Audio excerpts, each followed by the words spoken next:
Quickly, I'll just introduce everybody. I'll start with myself. Larry Green, I'm Kyle's dad. My involvement in this is I'm a trustee on the board of the African Wildlife Foundation, and I've been involved with the organization for about 10 years.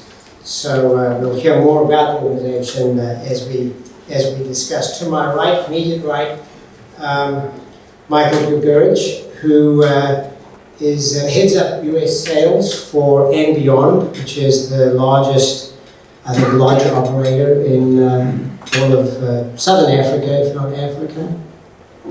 Edwin Tambara is the Director of External Affairs for AWF. Toby, you met briefly and when he introduced the movie, but he's the writer and producer, director of the movie. Great job, Toby. Wonderful movie. Thank you. Thank you for sharing that.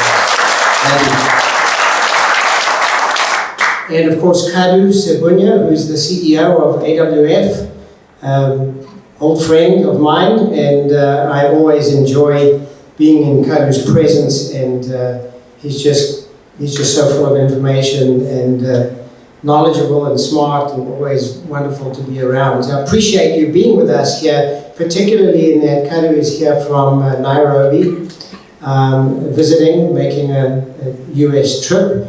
And Edwin, I think, has been based in Nairobi, but moving to the DC office, or in the DC office already, for AWF. So we've got a kind of a varied panel up here. Anyway, I think, starting with this, the movie gives us a sense of how within a local community, people who come from the same level of poverty, and the same community, maybe even the same family, can be at opposite ends of this poaching crisis. And this is a dilemma that kind of exists in these areas that immediately surround protected wildlife areas in South Africa and other parts of Africa. Toby, can you share with us, I know you studied at Chapman, you did filmmaking at Chapman, I think you grew up in the UK, right? Yeah, until I was 15. Yeah, and how do you come to making a movie like this? Tell us about that. So, in 2016, I was traveling in South Africa, in the Kruger, just on safari, being a tourist, and I met a game ranger, and we were walking through the bush, and we came across a rhino. And first of all, for anyone that's been to Africa, I'm sure you all came home changed, and it's just an incredible experience being out in the absolute wild. And so, I was very moved, and then this game ranger started telling me about this incredible species that's been around for 50 million years and how close they were to becoming extinct, and about the war that was going on. And around the campfire that night, we talked for about 3 hours, and I heard about every side of it, and the demand, and the trade, and the crime syndicates who were involved in every other crime, and this is one of theirs. And my vacation turned into sort of a research trip where I was going around. I come from documentary filmmaking, so I went around and started talking to people in the communities, and I learned that people from the same communities, the same level of poverty, and even the same family are on opposite sides of this war. And then I came home and started doing a lot of research, reading books, watching documentaries, reading articles, and there was a lot of coverage about the billion-dollar illegal wildlife trade, but nobody was talking about the communities on the ground who were at the heart of the issue. And so I decided to tell that story. That's great. Now you've partnered with AWF in terms of the movie and events and just general partnership. How did that come to be, and why did you select AWF to be your partner in this endeavor?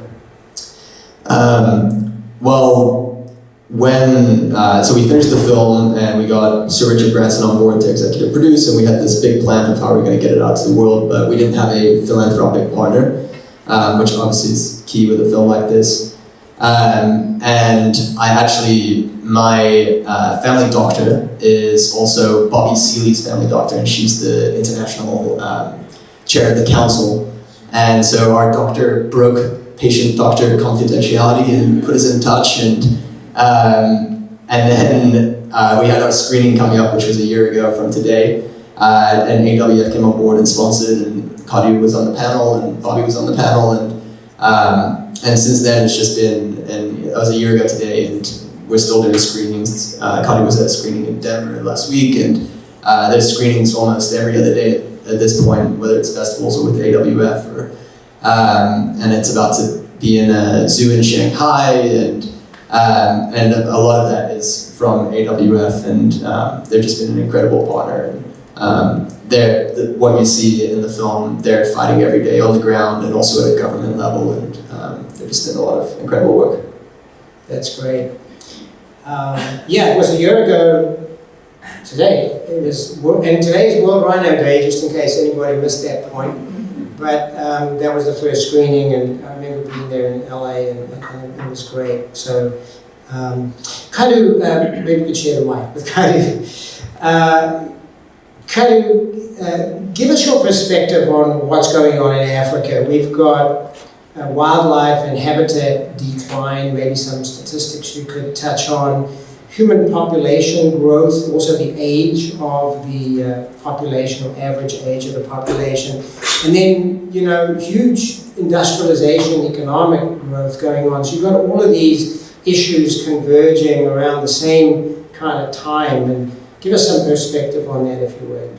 Yes, thank you, Larry, and thanks everybody for your time this evening. And of course, Toby, thank you very much. I like it when you say people come to Africa and they can't let go. They get hooked. But we're all Africans. That's the origin of mankind. I guess that's what it is.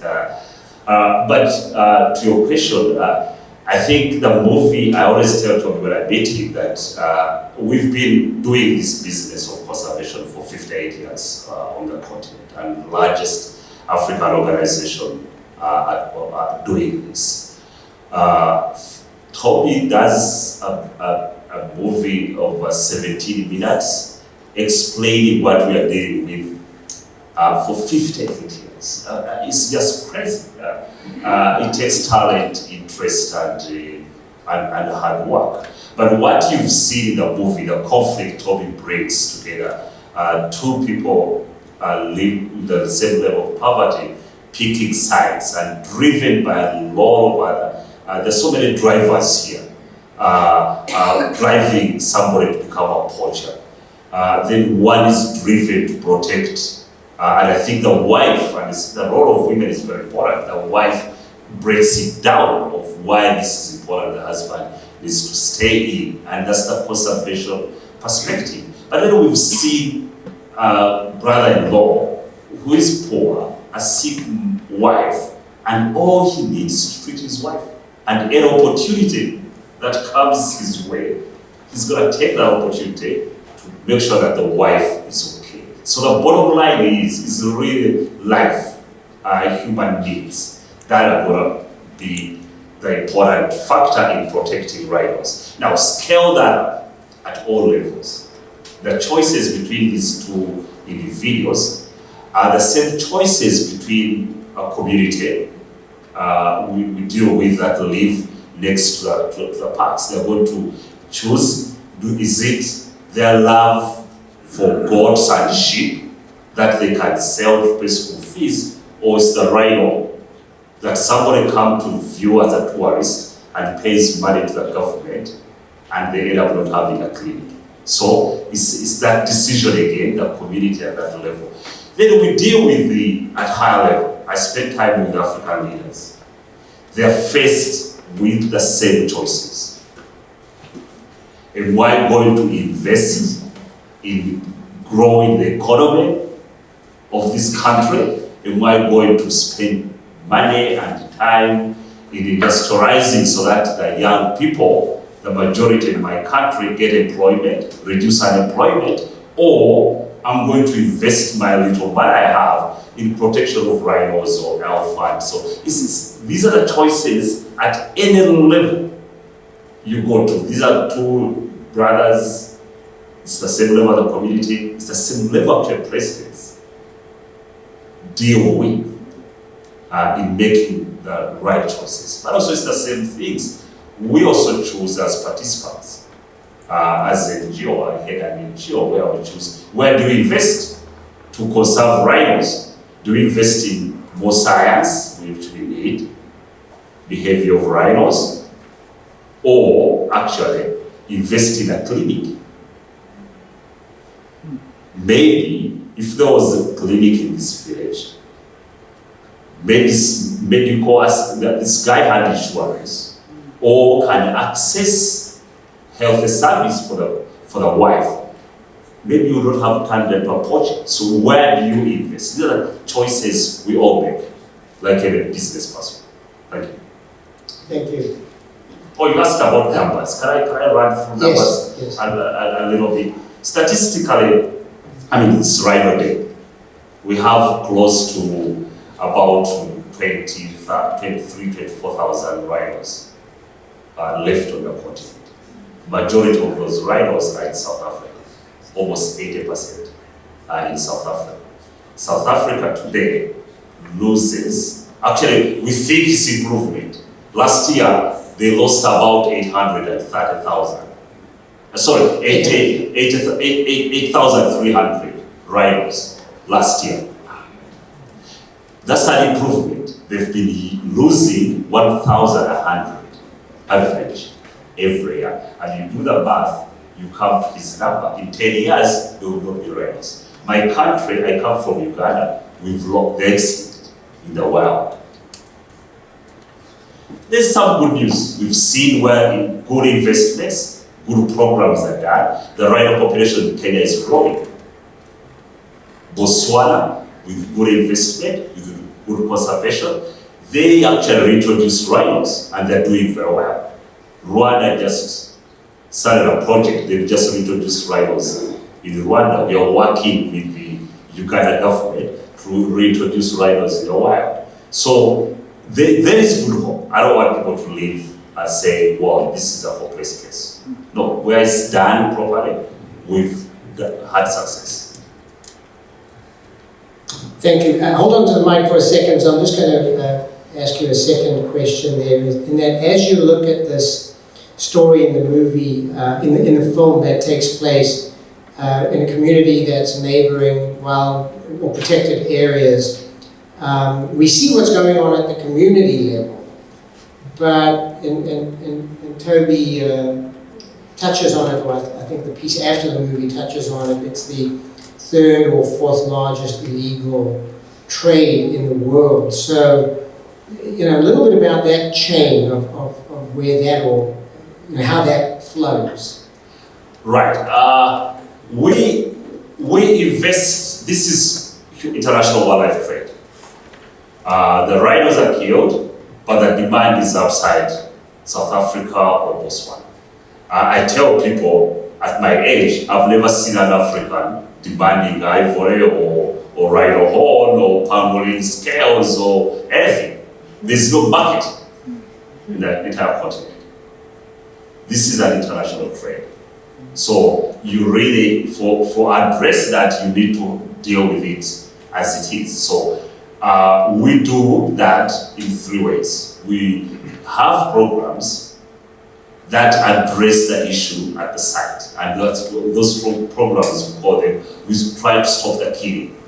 So investing in protected area management, investing in rangers, infrastructure of parks, monitoring and evaluation programs for parks, projects outside the parks, tourism is one of them, agricultural programs, building schools to educate these communities so that they have alternative when they grow up. Instead of becoming poachers, they're bankers, they're teachers, they're in other different industries. So investing in schools also trains awareness. So a number of those programs are geared to reduce the killing. Then, because it's international trade, an ivory got in this location has to be trafficked out because it's an illegal trade.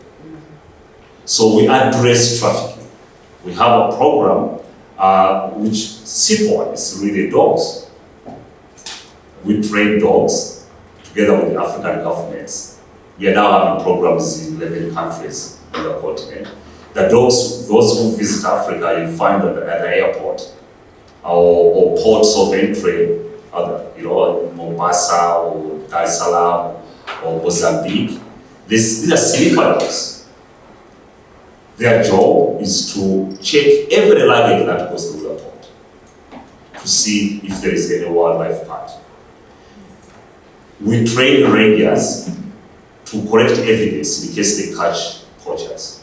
We engage prosecutors because we've lost many cases because it's a bad case. The way they were handled evidence, the way the laws they've applied in prosecuting. So we train, we develop manuals, we talk with judges. Judges don't need more training, but raising awareness that wildlife crime is a serious crime. We've had instances where a judge says, no, the lady just had a bangle. And you say, well, an elephant has to die for you to have an ivory ring. And so it's a serious crime. And so we do what does stop the trafficking. Then you are not going to get the right results unless the demand is reduced. We say stop the demand, you can as well stop the killing.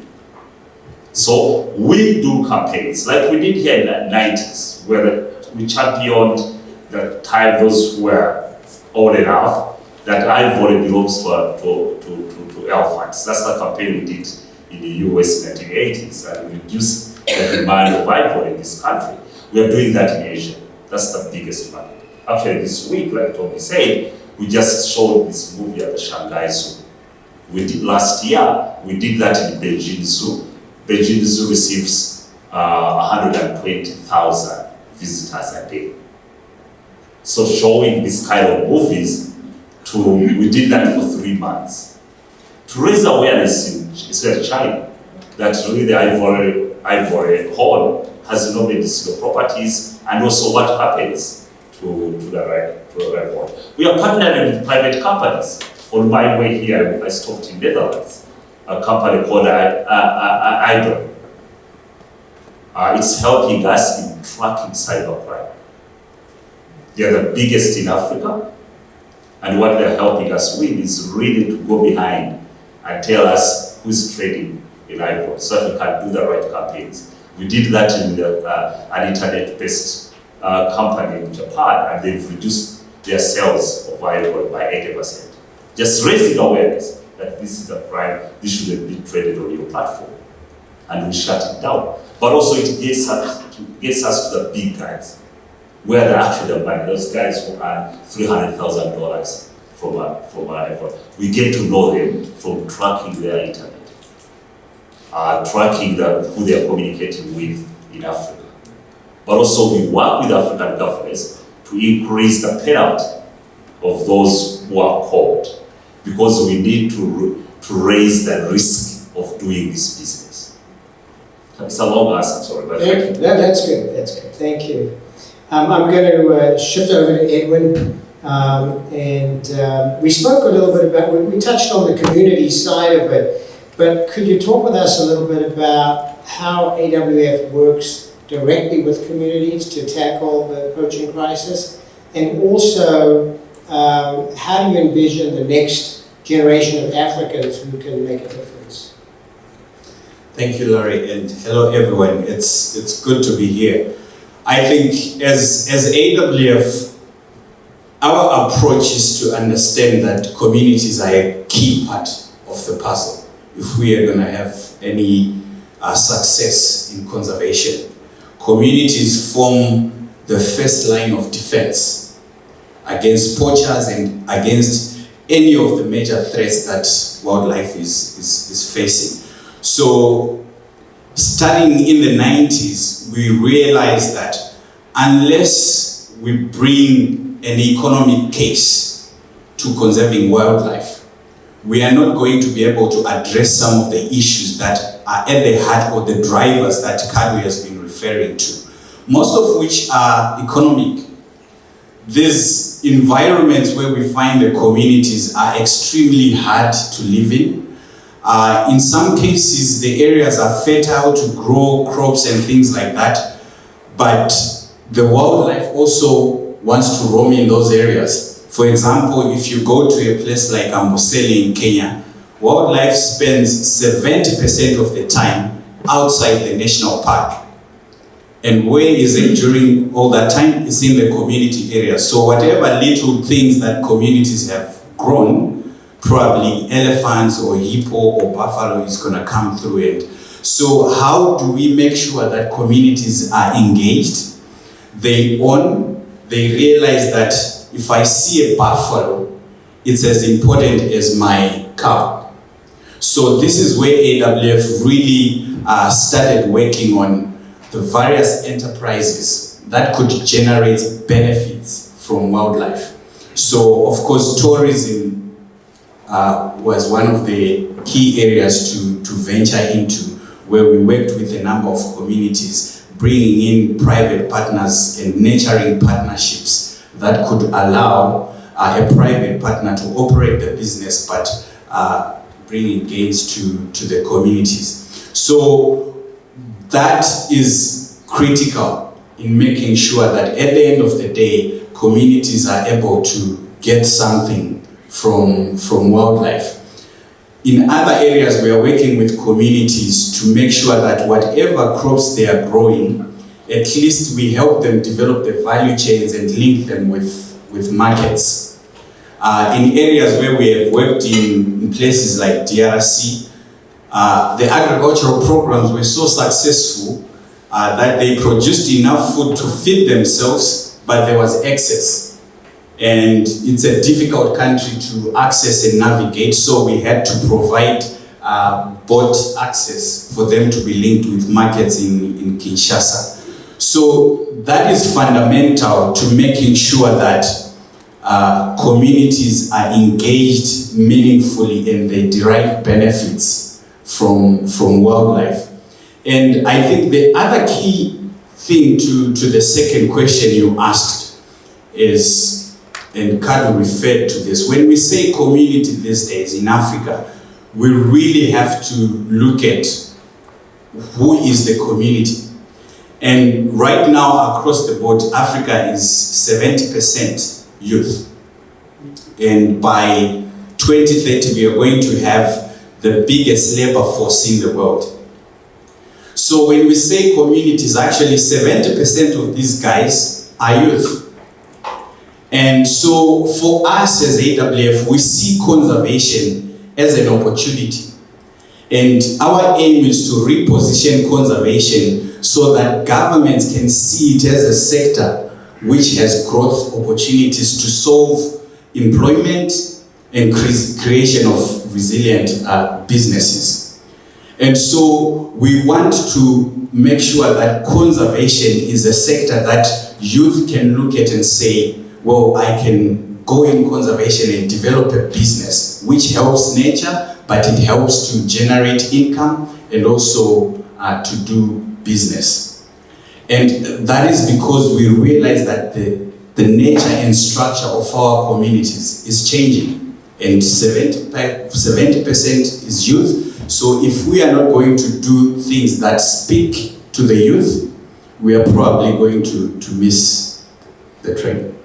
That's great, thank you. Actually, I'll just make a comment. I mentioned that I joined the Board of Trustees of AWF about 10 years ago. One of the things that attracted me was that it was so sort of multi-level focused. And as a business person, the entrepreneurial aspect of helping drive incomes, improve opportunities for business growth and development, income, local communities. It's one of the things that attracted me, as well as obviously the obvious conservation pieces that involve animals and so forth. So I found that it spoke to my interest around business, but also philanthropy and wildlife, etc. Michael, I haven't forgotten about you. Not at all. It's great to listen to this, so I'm fine sitting back. So, you work with, as I said, one of the largest operators and successful operators, safari lodge operators in Africa, and beyond, a well-known brand. Tell us about and Beyond's approach to conservation. I think from a sort of an overall big picture standpoint, the role that tourism plays, and also the organization's work with local communities, maybe even sharing a few examples and success stories. No, absolutely. Larry, thank you, and thank you for the opportunity to be here today. Certainly wonderful to be on a panel where a conversation and a cause is such an important one. And those three different subjects are very important to us too, so I'll touch on them quickly. So when And Beyond was started, we really looked to find a way to use experiential wildlife tourism and use that to find a way to secure private reserves, to secure wildlife land, to secure and protect wildlife, and most importantly, have the benefits flow to the local communities. And that really is what became our mantra. At the core of who we are at And Beyond, it's care of the wildlife, care of the land, and care of the people. And really, that is our candle that we hold in the dark as we navigate these very murky waters sometimes. And this culture of care is really applied to everything that we do. We strive to leave this world a better place than we found it. It's a commitment that thousands of And Beyonders make every single day. It is at the cornerstone of our ethos since the company was founded in 1991.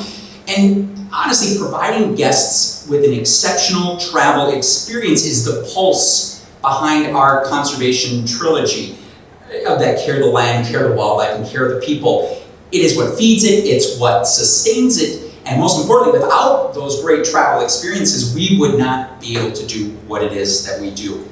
When we look at tourism's role in all of this, honestly, you cannot underestimate the importance of tourism in this. Our guests are at the heart of the model where our three care circles kind of interact or intersect. Care of the land, care of the wildlife, care of the people, and our guests are right in the middle of that. They are the key that unlocks all of the benefits that allow this care to flow to these three different areas. And you know what, honestly, without creating a very clear, world-class safari experience where we are going to ask people to travel from all over the world to come and partake in this, we can't save anything, and we couldn't make a difference anywhere. So the guests are really at the heart of everything that we do. They supply the oxygen that supports all of these three different care models. And honestly, our team works every single day to create these amazing experiences that we can promote to you guys, to the people who travel to Africa. We create them, we promote them, we sell them, we operate them on the ground. And to kind of copy a comment that was made before, there's nothing better for us when we receive all the comments from the comment cards that everybody leaves when they leave either one of our lodges or the continent. There is nothing better than to see a person leave Africa and become that voice of conservation when they come back. And that itself shows the incredible strength that tourism has in this industry. And lastly, in our work with the local communities, as you mentioned, land conservation is a very interesting one right now. Probably overpopulation and global warming are probably the two biggest things that face the challenges that land has right now. But when we look at it from our perspective, we really see that the key to this, especially in rural areas, is, as we had mentioned, the local communities. They are the key to this. Our model addresses all of this, but again, it is truly about that engagement because very simply, and Edwin just kind of mentioned this as well, if a local community perceives a benefit from a conservation area, it will support it and it will protect it. If a local community does not perceive that benefit, it will not support it and it will not protect it. And this is something that we have worked very hard on for the last 28 years of our company, is to engage our local community because they are the key to our success. We have supported them and their development initiatives for the last 28 years. And it's very clear to me that the successes that have been made here, and especially as today as we talk about rhino poaching, there are a number of reserves and parks that are right adjacent to our properties. And those that have not engaged their local communities, and unfortunately that's the majority of them, they have no rhinos left. Their rhinos have been poached. No white rhinos in any of them. They're gone. Okay, we have been very fortunate to face a very low rate of poaching in our parks, and it's been so low, in fact, that we have been able to utilize our rhino and translocate them to other parks and even other countries to help them build up their rhino population, or help honestly create a rhino population in an area where it was totally poached out, like Botswana, as Kaddu mentioned before. We engage those local communities. We take a proactive approach of dehorning the rhino that are in the Pinda Private Game Reserve, again, as an anti-poaching movement that we have. And we feel that all of this together is what has allowed us to be as successful as we are today. And the last thing I just want to say, Larry, and I'm just going to refer to this because it's some great numbers here. Through our community development partner, which is called Africa Foundation, we have built 265 schools, 56,000 people have access to running water, and over 475 local students were sent to university. All of this is because they live in the communities that surround our properties, and because they live next to wildlife reserves. And this is not a pat on the back to us at all, because all of this has been done simply because everybody in this room travels to Africa. So thank you. That's great. And we've seen examples of that. I mean, that is great examples of the community, involvement and outcome, and we've seen it in other places also where AWF has had projects. The one that comes to mind, one that I visited in Rwanda, where AWF similarly brought in, as you suggested, kind of the partner, large operator, and I think today the enterprise spins off something like $500,000 or something to the local community, which, if you can imagine, in a rural area, $500,000 it goes a long way. So these are great examples. Okay, so it's complex on many levels. The challenges that we fight, we've spoken about some of those. We've touched on some of the initiatives. Maybe we could talk a little bit about the AWF outreach and initiatives with financial, political organizations, and also some of the work done with at the governmental level. Kaddu, if you could address that. Yes, thank you. I think what the movie tells us is that there's a number of things that needs to be done. And I know one would think, well, we'll go in there and fix these things. A big part of that is that you really cannot substitute government in some of these things. You need the right policies to be in the right place. You need the correct environment. You need the right owners to channel that energy. So one of the things we've learned over 58 years doing wonderful work in many of these countries is that a big part of the drivers, like you said, that impact our work are coming from decisions that are being made that necessarily not directly for rhinos. So it's that, and those decisions are not made by the Ministry of Conservation or Environment or the Park Services. It's the decisions that are being made on agriculture, for example, feeding the population that we've just heard about. The decisions that are being made on urbanization, infrastructure needed for urbanization. Decisions that are being made on energy needs. What kind of energy? Coal or more hydro, or where should the road go through? All those decisions are decisions that were impacting our work. We decided that instead of only talking among ourselves or talking to only the Minister of Environment, we needed to represent wildlife in boardrooms. We needed to represent wildlife where these decisions are being made. With the Minister of Finance, at the Central Bank, the Minister of Planning. But as Africa is early on is developing its democracy, at the presidency. So a lot of time, some of us who lead this organization, we spend a lot of time with leaders, telling them why this is important. The conversation is less about rhinos, but what the importance of wildlife and wildlands to their needs. A lot of these leaders, they want to grow the economy.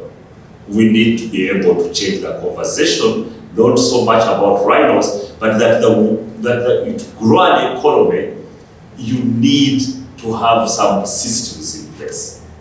To grow, to improve your agriculture, you need good soils and water. And we know where water comes from. So if you deplete your forestry cover, you're not going to get enough water for your agriculture. It's connecting, helping them connect those dots. If you need energy, the comparative advantage for Africa is hydro energy or solar. You're not going to have big hydro generating plants if you're not going to ensure the volume of water coming through these plants. So the investment in where water sources come from is very, very important. We have a conversation on the importance of intensive agriculture versus extensive agriculture, which is now the practice. People require more land to produce more agriculture instead of more technology application to produce more from agriculture. We are into those conversations. But also, for those who have traveled in Africa, you know that most of these parks and natural resources are transboundary. You really cannot be successful if it's only Botswana and not Zimbabwe applying these policies, or if it's Uganda and not Kenya or Tanzania applying these policies. So we bring governments together. It's very, very important in order to secure the habitats for the things we care about, because they're transboundary. The way the borders of these countries are formed, a big part of the border marks and natural resources. Either it's a river, a park, a mountain that demarcates these countries. So we bring these countries to have a common policy. Although that we talked about poaching, you really cannot address poaching without internationalizing the issue. The fortunate thing is that I can sit here and discuss with you in Orange County and represent that African voice. So we are representing that discussion and negotiation internationally, as well as applying it locally in all aspects. So these are very, very important. Lastly, for those who frequently travel in Africa, you've seen that change. It's the fastest growing economies, believe it or not, in Africa. 6% growth in some countries. It's between 6 and 4% growth.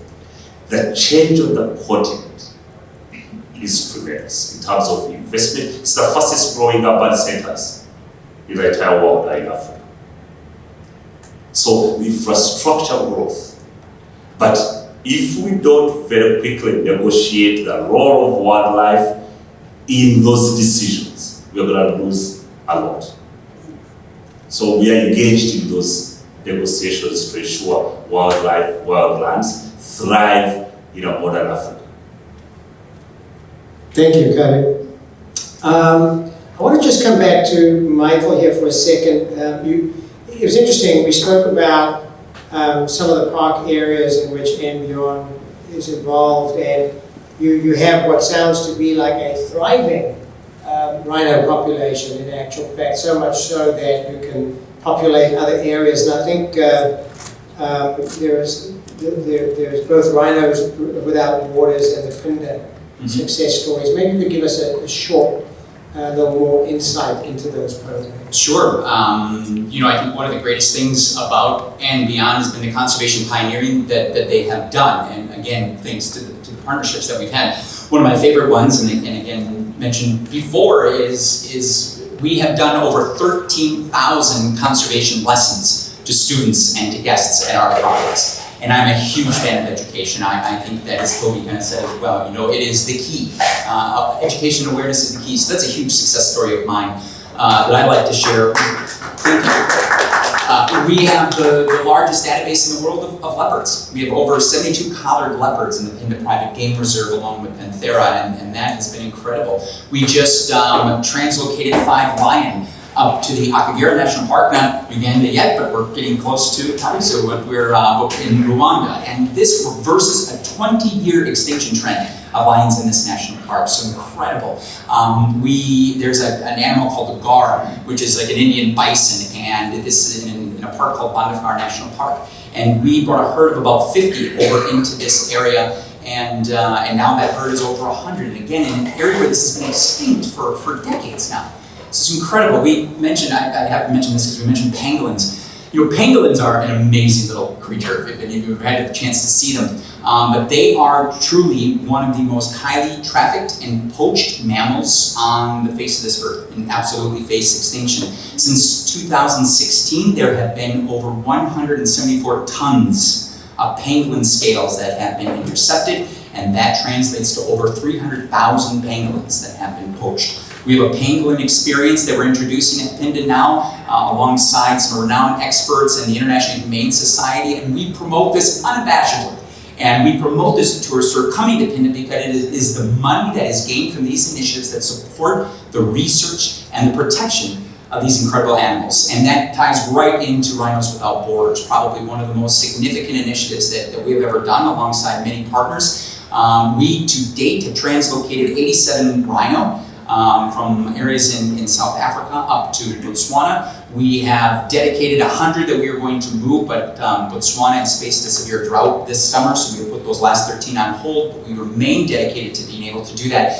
And this is no easy feat. It costs about $50,000 to move one rhino, so it is a significant investment, but again, it is because of individuals, of organizations, and because, again, of you guys going to Africa that we have the ability to do this. And we also kind of turned on an educational mode in this to kind of bring in kind of Larry a little bit here, that we've introduced a series of programs called our Impact Journeys.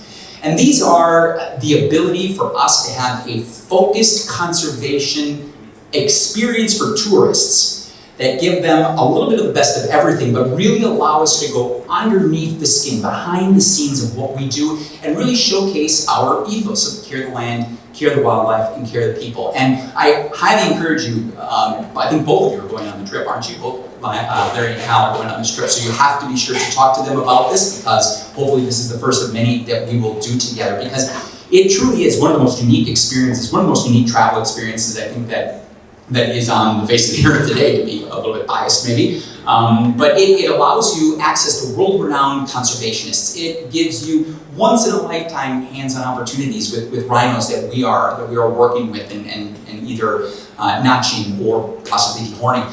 There's some incredible experiences that are part of this. But I think another important part of it to mention to everybody is you get to stay in world-class accommodation. You have incredible service, and you have to eat and drink amazing food and wine. So it's not all bad and it's not all work, but I think that is all part of it. And we should promote all of these aspects, because that is in turn what supports the growth of what's being done from our conservation initiatives for Africa. And some of the cost toward the cost of going goes towards the actual conservation program. So yes, actually, and Kyle and Leah and Ubuntu who've put this on for us and pulled everything together. Thank you and great job. And there are a couple of spots. There are a couple of spots open on this once-in-a-lifetime conservation trip, which is March next year. So talk to Kyle. Go. We'll come back to that. We're going to close to wrapping up here, but I want to go back to Toby. And we spoke about the first screening a year ago. It's been a busy year. You actually spoke about how many showings and how many... You've traveled a lot, I guess, in the past 12 months. So if you can give us a little more perspective, what's happened in the last year, and more particularly, what does it look like, going forward? What's on the horizon? We've screened, I think, over 50 or 60 times, private screenings, film festivals. We won 9 film festival awards.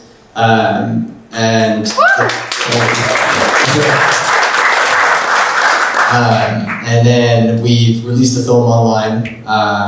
It's at rhinomovie.com, on YouTube and all those platforms. And it was featured in the New York Times and featured in Forbes and over 30 other publications. And on the website, we built a Take Action campaign. And so all of that traffic was driven there, where you can support organizations like AWF and take action in other ways. And then in Asia, with AWF and Wild Aid, we released the film in China, Hong Kong, Thailand, and Vietnam. And Discovery Channel posted it in China. It got 800,000 views in the first week. And so it's really connecting with the people who are the biggest consumers and showing them when you consume rhino horn what it's doing on the other side of the world. In Africa, and actually in Thailand today, for World Rhino Day, it was airing on TV on a major channel in Thailand. And then in Africa, AWF have done some screenings, and I'm actually, it's official, I'm going to Uganda in November, where we're taking the film to the local communities and having conversations, because the rhino was extinct in Uganda not long ago, and just got reintroduced. So it's been busy, and now I'm working on a feature-length version of this film, and we have an Oscar-winning producer, Kathy Schulman, attached who's producing, and we just about finished a draft of the script, and it's supposed to be on the lowdown. I don't know why I just said that, but I did. But yeah, so the journey doesn't stop here for me. It's been 2 or 3 years, and we're just getting started all over again on a big feature-length film. So. Great. So stay tuned, everybody. We're going to start wrapping up here so we can do some Q&A. But maybe, Kaddu, just a last comment on, there's a lot of great people, great organizations. There's lots of money being spent on conservation, yet we still see the decline of populations. We still have a lot of challenges. For people in the room who are here, what can they do? What can everybody do at an individual level? How do we drive this agenda?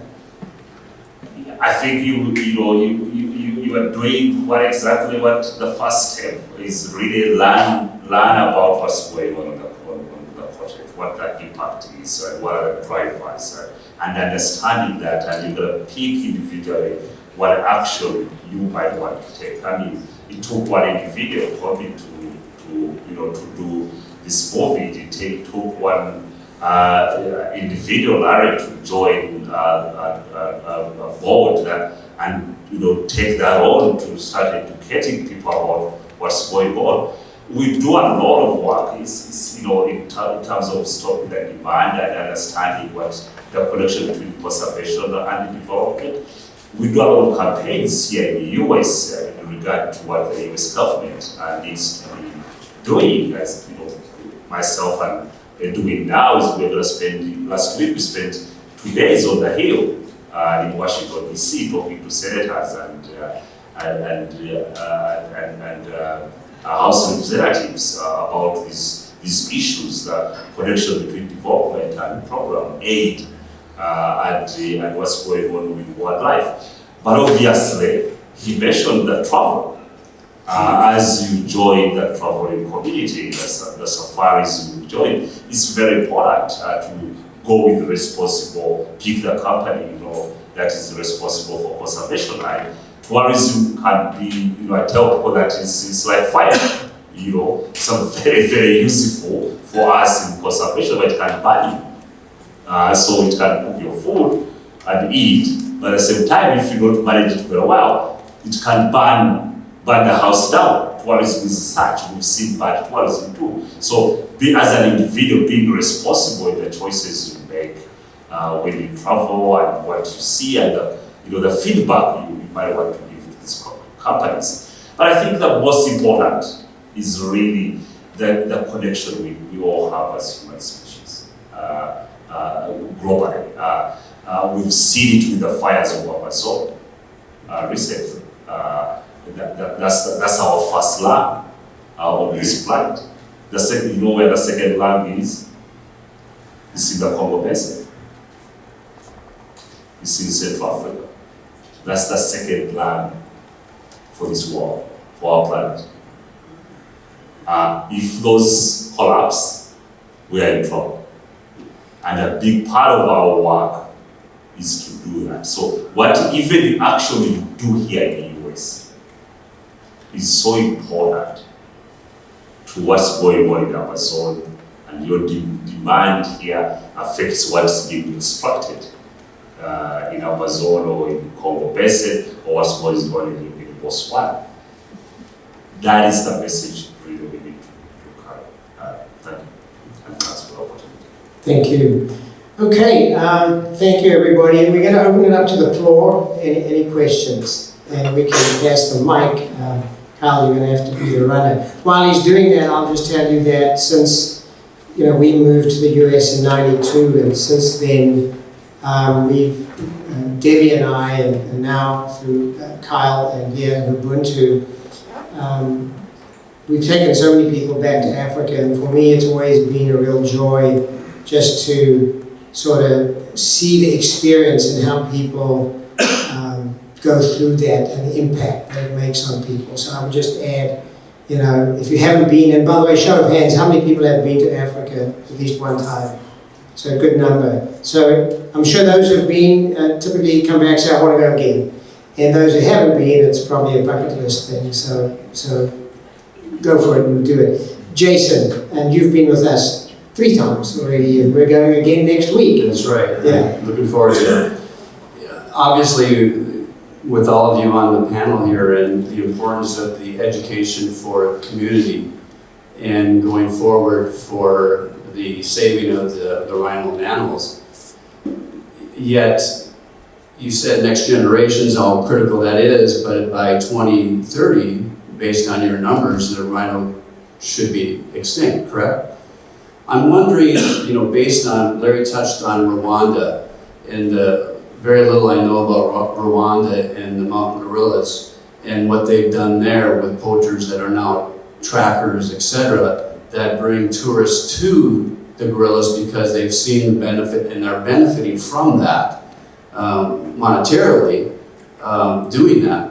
I wonder, how do you and have you approached the poachers that are today poachers, and how do you flip them? How do you help them benefit monetarily? Because you have to do something like that, I imagine.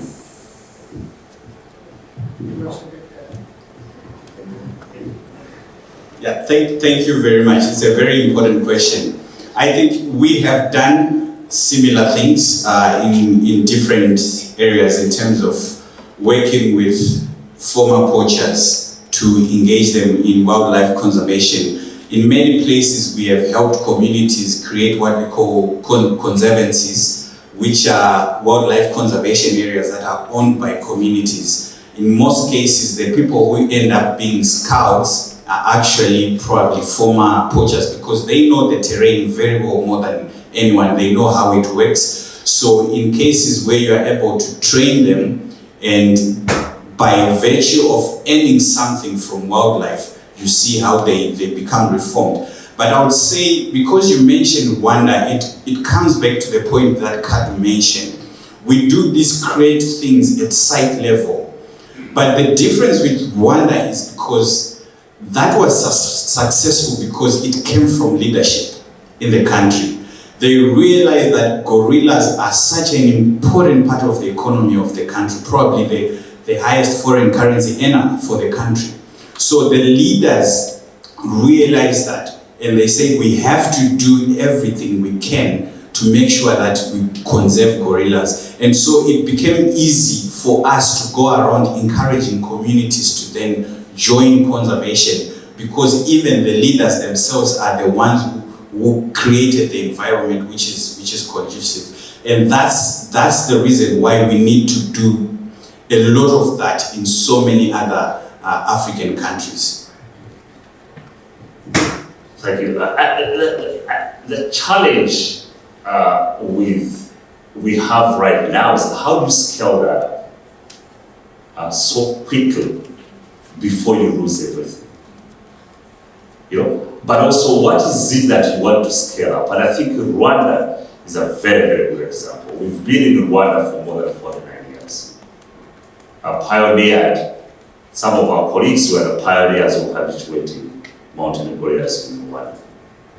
But all this has happened in the last 20 years in terms of government engagement, but we brought lessons we've learned from that area, where we turned poachers into rangers, turning around, flipping actually, literally flipping the tourism business around Rwanda, where communities, in some of the lodges we support, lodges are owned by communities.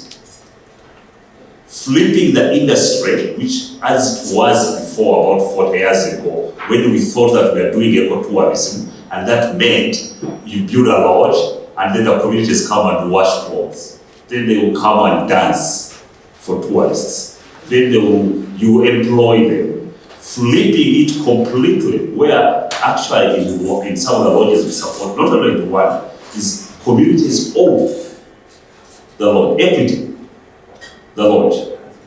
The private sector is managing the lodge on behalf of the communities. And there is that pairing, which is important because communities will never provide you a good experience you need when as a visitor. So private sector partnership with communities is very important. But then after realizing that, taking that story to the government so that it becomes a policy, it becomes a realization and a connection to the economic growth of the vision of the government, and to create that environment now that all the new private investors around us, they're following that trend because the government has rearranged the environment, the investment environment to make sure that that is sustainable around mountain gorillas. We can do that to any other wildlife. The engagement to your first question, Larry, of government, of policies, of laws is very, very important to align a better condition. Time is the essence. We don't have time. We are running out of time. And we need to do this so quickly, employing the right technologies and the tools. Questions?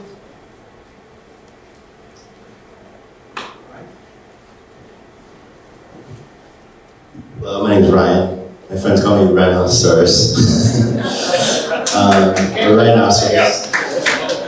But I was wondering if there was an educational project, maybe in Asia, maybe in like the Vietnam, to kind of debunk the beliefs around the horns being medicine. So I believe they're just like the same thing that your nails made out of. Yes. So is there any data on that? Is there more people? More demand, or is demand dropping? And is there anything we can do to help on that side? There are a couple of things, initiatives, and not only AWF, World Aid, this kind of movie Toby has just talked about have reached millions of people in Asia. That's all part of education. We've been doing this together with a lot of other NGOs. So that has been happening, and we know the statistics, especially among the young people. Remember, at the beginning of this year, China government banned internal markets for ivory. And that was a game changer. It dropped the price by about 70%, and the demand also dropped by just that single decision. But it's a good indicator because China did make that decision knowing that there was no political risk. That majority of people in China at the time of beginning of this year were on the side of banning rhino. They haven't banned rhino horn. It's illegal, but it's not. But a lot of people believe in the rhino horn. But that we've moved because of educational programs the bar on ivory, and it was easy. We made it easy for China's government through education to do that. But also, as the young Chinese have grown up, we work in China, spend time in China, I've seen young people, because ivory was status in these communities. They've found substitutes. A Ferrari is another status. A polo shirt is another status. A perfume you wear. There's so many now alternatives for status that the older generation didn't have, that have helped us to make less risk. But again, it took government. But still, it's the biggest market for pangolins, for ivory, through Vietnam. We are working on that. So we are working with, talking with the government of China to lean on a lot of the neighbors so that they follow their lead. But it's really the work, it's education. I have a question. Edwin and Kaddu, can you speak about countries such as Zimbabwe or South Africa that have massive amounts of ivory that they've confiscated, and what that conversation kind of looks like? Some of these countries, I think Zimbabwe, for example, wants to put it on the market. So what are the pros and cons of those approaches, and what's AWF's thoughts with regard to that? I'll talk about the policy level, and Edwin is the best person. He's from Zimbabwe anyway, so yeah, that question is very actually pertinent for now, because as some of you know, all of you know, we just had this UN International Conference recently in Europe about international wildlife trade, and in this conference, they still, and we supported. Also, that was a recommendation that they don't open up markets for ivory. That conversation didn't go very well with the countries in South Africa that actually have a different problem. They have too much ivory, and they want it to own market. And we are saying no, you can't. The main reason why we can't, we as the foundation are not supporting putting ivory on the market. We've done that in the 1980s. 1980s, we listened to common sense, and we allowed that a single trade of ivory, it was ivory from Zimbabwe, to be sold to Japan. And I think it was Zimbabwe, Namibia, and South Africa, to sell to Japan, one country, Japan. What that happened, we lost half the population of elephants. From 1970s, well, Africa had more than 1 billion elephants. Today we have less than 500,000. Just from that single decision. Because the bad guys found a way of mixing up the ivory to the international market. We created demand. We increased the demand for ivory. And where there is a demand, that's a business. Where there is a demand, where is the market, the product will provide. So it was not a good idea. We've learned. There are things we're tinkering with now with ivory. It's until there is a system like you have with diamonds. I hope your movie will help us do that, because there's a blood diamond that really helped in coding diamond. Right now with the diamond packet, you can trace where your diamond came from, which diamond mine, which vehicle transported it from the mine to somewhere, where it was cut, and which country. That you can't do that with ivory. So until that happens, but it's causing a lot of problems because there's a current division among countries. The countries in Southern Africa that have the majority of elephants, that have a lot of ivory in Amare, are saying we are pulling out of this international arrangement, so that we are not bounded by the international law and sell our ivory as single countries. And a big part of their anger, last week I was with a minister from one of these countries discussing this. He told me what I thought was the biggest problem was how that conversation went at these international conferences. Because he was complaining so much about countries that have no elephant. Like the US, it has the same vote as Botswana. on whether Botswana should sell or not sell. Jamaica, Fiji, New Zealand, they all have the same vote. As a country like Botswana that has 160,000 elephants, has the same vote as New Zealand that has no single elephant, or UK. It's a big problem for these countries. We are engaged. We are starting that conversation. We are fortunate that we have a good relationship with these countries. And we are trying to bring the leaders together and find a solution.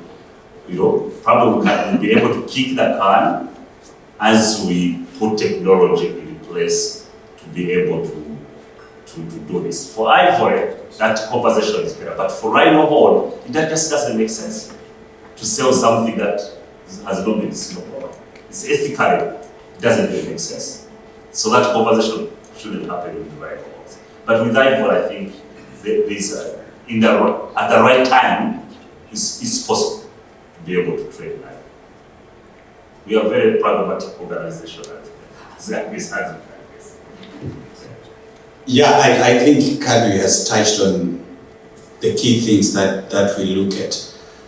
But also, I think one of the things that forces us to be pragmatic is being empathetic with the countries that have huge populations of elephants. For example, if you check reality, if you check what has been happening in Zimbabwe economically, and even in better performing countries, when they are looking at the country's national budget, the first one to be cut off is environment and conservation. And you can imagine now for a country like Zimbabwe, which has been going down for the past 30 years, I think, economically. So the authority, the Wildlife Authority there is really struggling to make ends meet in terms of how do they fund conservation. And so I think part of the solution we want to bring to the table is to be proactive and go beyond the sell or not sell. What are the solutions that we can bring to the table to help finance conservation? Can we get to a point where we give these governments an option of saying, if we put, like Zimbabwe claims they have $400 million worth of stockpiles of ivory, if we put that on the table, are you willing to forego selling the ivory? So for me, as long as at these international forums we don't realize that conservation has to be contextual, if we continue to have blanket approaches, even the countries that have been successful, because Botswana's message is, you are punishing us for being successful at conserving elephants. So I think we have to really think through what are the solutions that we can bring to Botswana, to Namibia, to Zimbabwe. That might not necessarily be opening up the market. And I think that's where the challenge for us comes through. And this is where I think we have to open the dialogue to go beyond just trading or in ivory. Okay, any other questions? Heather. Hi there. So, for all of us who leave this room today and want to, with some of us who already have this information, but some of us, this is our first time experiencing and learning all the different aspects. If we were to go and leave and share this with our network, with our community, what are the major takeaways? What are the major points that we highlight to help kind of lead or support this initiative? What do we share? There's so much information, but do we focus on travel, or do we highlight this film, or Yeah, all of it. I mean, you go out and you share Toby's film. You go out and share the amazing work that Africa Wildlife Foundation is doing. We talk about what we do all the time, as I said, unabashedly. But in my opinion, really supporting those NGOs that make a difference, that's important. But one of the greatest things that anybody can do is to go and see these animals in the wild. You know, go out to the bush and see a rhino, go out in the bush and see the game. I mean, by going to Africa and being able to do this, and it doesn't take 3 years of savings to be able to do that. I will dispel that in a second. It can help anybody work around that. But the reality is that when you're going into these parks, into these reserves, the tourism dollars that you are spending goes directly to these reserves. It funds their initiatives, it funds their resources. It goes right back to what they're doing to protect their land and protect their wildlife. So, in my opinion, the most important thing that you can do to save Africa's wildlife is go see the wildlife. Hear, hear.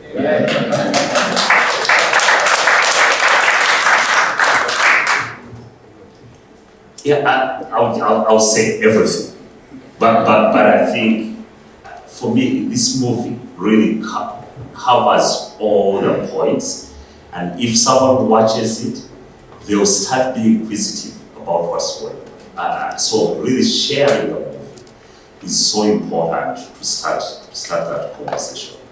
Travel to Africa is one. Who you travel with is very important. So please do your homework. NGO, you know, we need more money, and like anyone else, check and see what are they doing. What's the money for? What are they doing different? Someone was asking me actually this morning, I know when I was here somewhere, and today I asked, so what would I do as if I want to give money? What kind of question? I said, you know, ask what they're doing different. Because the reality is, if I come to you and say, oh, I'm going to do the same thing again and again, but Africa loses 35,000 elephants every year for a very long time, and I'm asking for your money to go and continue doing what I've been doing, then there is a problem. So the question is, so if I give you money, what are you doing different for life? You know, so that it's not all about putting a bandage. So that's equally important. But it's not something here, you know, education. I mean, it's a very good example. I was in Denver. It was one person who mobilized a group of 200, it was a couple, 250 people, to see this movie and have this kind of conversation.